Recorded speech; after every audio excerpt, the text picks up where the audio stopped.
The 2020 U.S. election, a nation on edge, tensions ran high. Donald Trump, the incumbent, fought tooth and nail.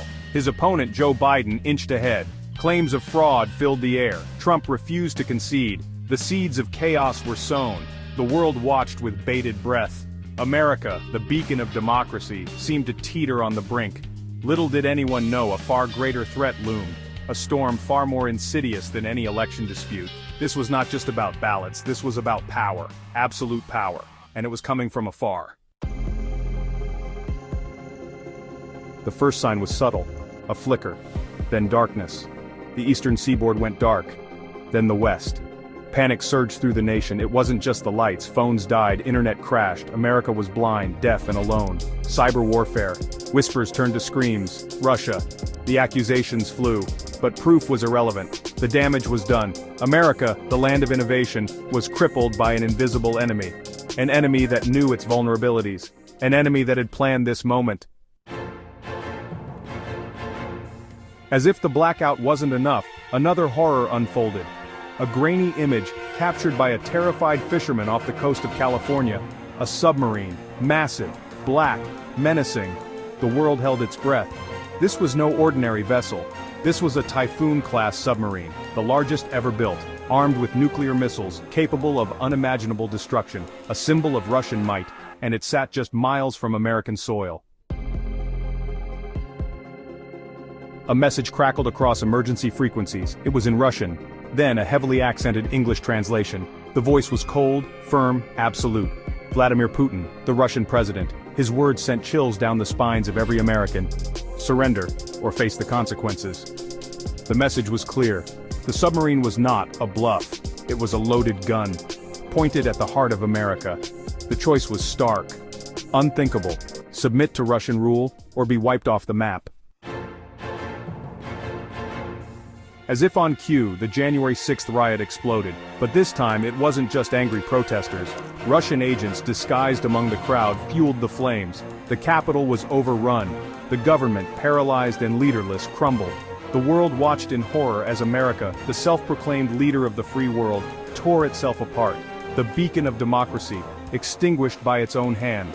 The stage was set, the path clear. Russia was ready to step in. With terrifying speed, Russian troops poured in, not through a land invasion but through the shadows.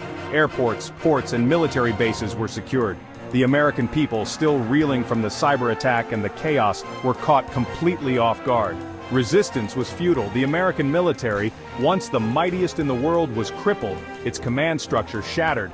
Within days, the unthinkable had happened. The United States of America, the land of the free and the home of the brave, was under Russian occupation. Life as Americans knew it vanished overnight. The Constitution, once the bedrock of their society, was gone, replaced by Russian law. Freedom of speech, religion, assembly, all gone, replaced by fear, censorship, propaganda. The American spirit, once defined by its independence and love of liberty, was put to the ultimate test. Some resisted, secretly, quietly, but most simply tried to survive, to navigate this terrifying new reality, a reality where the American dream was just a distant memory. The world reacted with a mixture of condemnation and fear. Allies felt betrayed, enemies emboldened.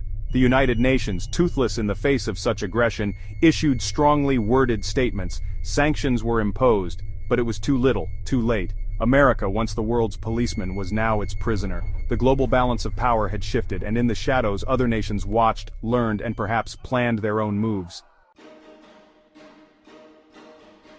Years have passed since that fateful day. The initial shock has worn off, replaced by a dull ache of oppression. The Russian grip on America remains firm. But beneath the surface, a flicker of defiance still burns. Whispers of rebellion, acts of sabotage, small victories in a long, dark night. The fight for America's soul is far from over.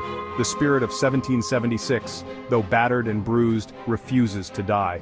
The question is, can it be rekindled before it's too late?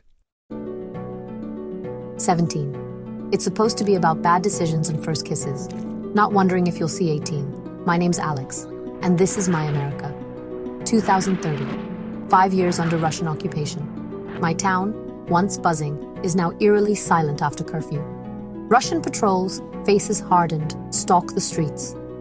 The air itself feels heavy, like freedom choked on smoke and dust. Every day we walk a tightrope. One wrong word, one suspicious glance, it could be over. Gone are the days of carefree laughter.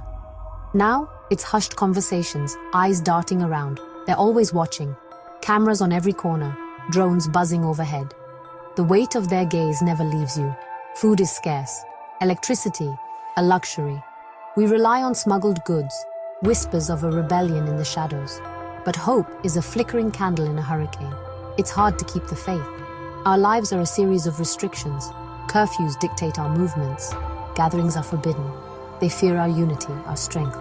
But they can't crush our spirit. Not entirely.